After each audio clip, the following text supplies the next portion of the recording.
Hi guys, we are here for session 2 of our transaction forms training. So let's hop right in. I'd mentioned in my previous video, most of the common documents that we use per transaction. These today that I'm going to go over are forms that we tend to be using pretty often right now, but maybe not necessarily on just about every transaction, but I want you guys to be familiar with them in case you need them. So the very first one is called the additional contract language form. Open this up here and you will see that it is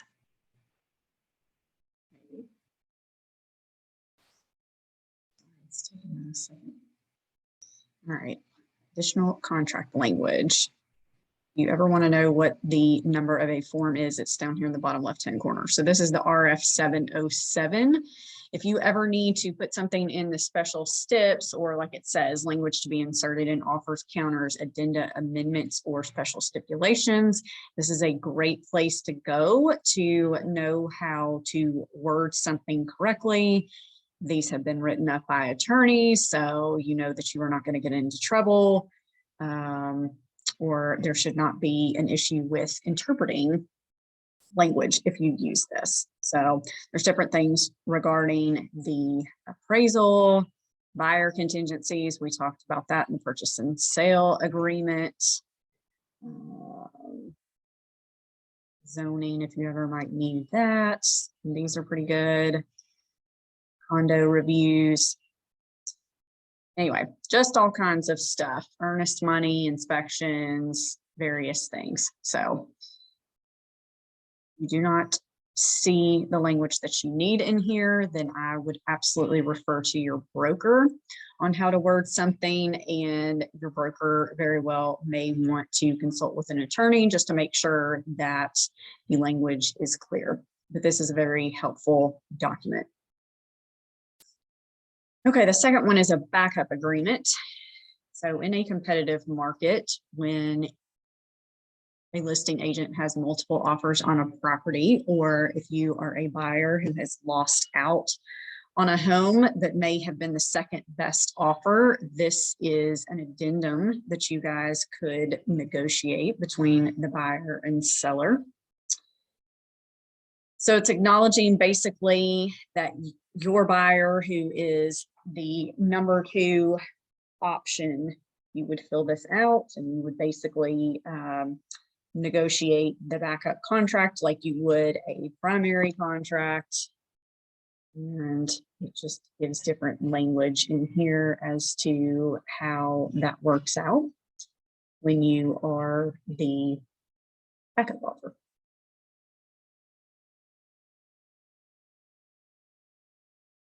All right, these are a couple of forms that Barnes has created for us. I love them as a listing agent. They are super helpful. So the first one is offer instructions.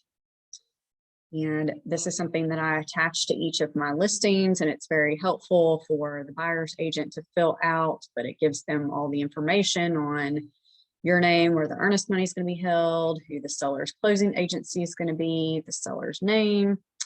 Then it asks for these documents to be presented with the offer, which is also super helpful.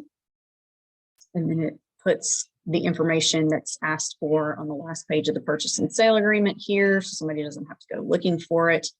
I don't have my copy here, but I have written in here on my listings that I will not accept love letters from buyers.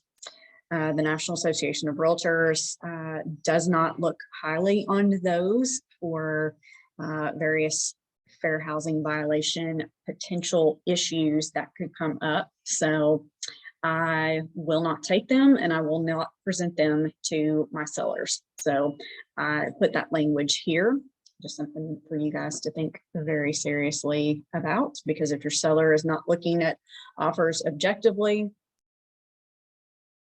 you can both get in trouble. All right, so that's that. Utility info, this is very helpful. It's just a nice document to attach to your listing, so the buyers kind of get an idea on what the utility costs of the home would be. We also have cable on here, and it also gives you the contact info.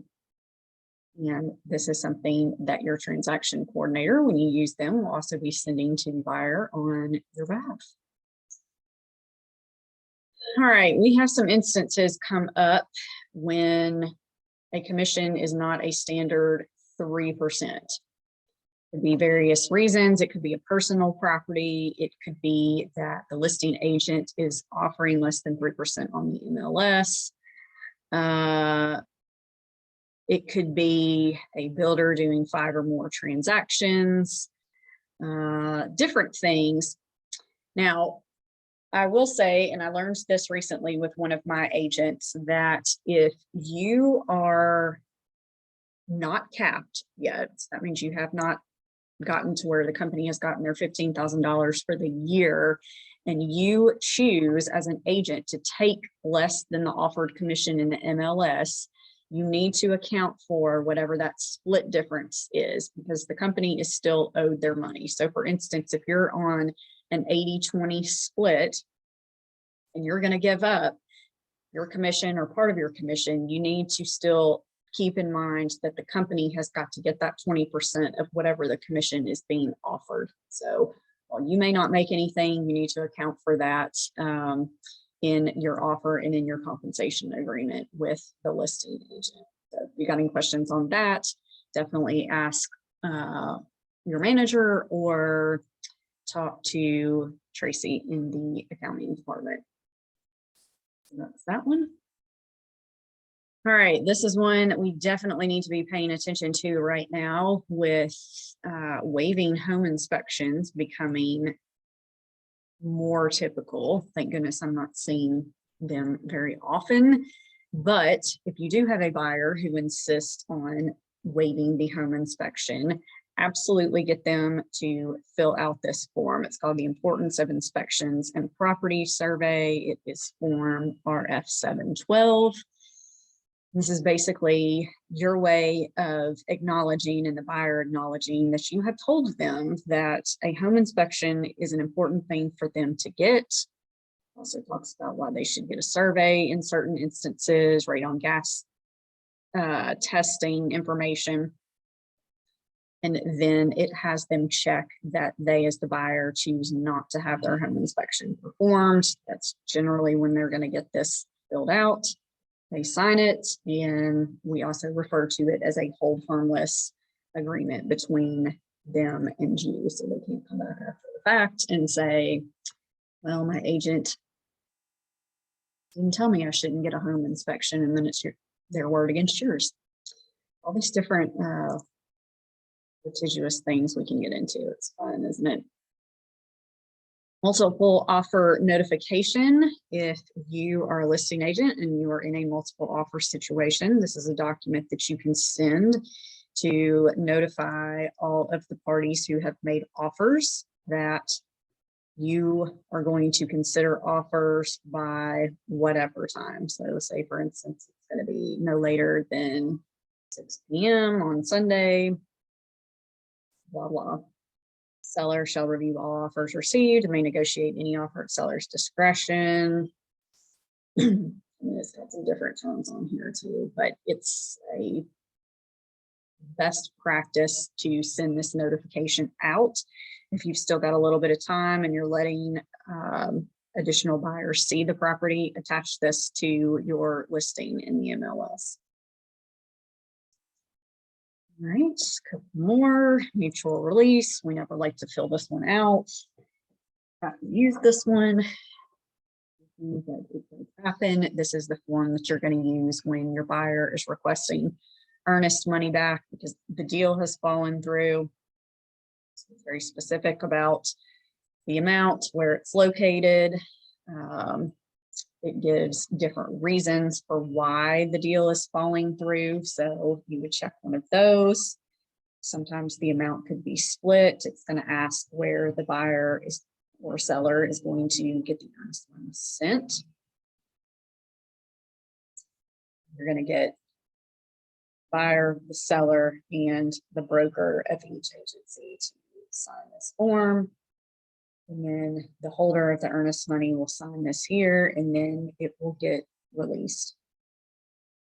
So never want to use this form, but we do have to occasionally. So know that that's what that one is. And then finally, we've got a temporary occupancy agreement for the seller post closing. This is also very typical in the 2022 market that we are currently in.